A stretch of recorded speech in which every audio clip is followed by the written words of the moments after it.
Nangihinayang talaga ako dun, oh. Nahuli lang ako ng mga 40 minutes. Sayang, wala na. Ubos na yung Optimus Prime. Ito na lang yung mga nakita ko. Pero wala akong type eh. Yun lang talaga yung dinayo ko dito yung Optimus Prime na Hot Wheels eh. Yung Bumblebee din, pwede.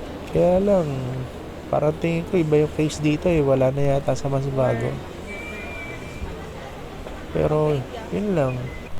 Sana mag-restock. Ito na, Fast and Furious.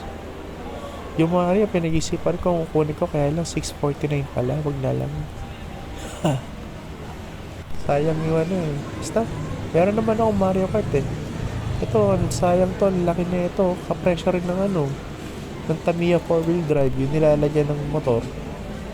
Ayan, ang ganda ng display ng Tomica talaga, no? Pasyalin talaga. Bigatin.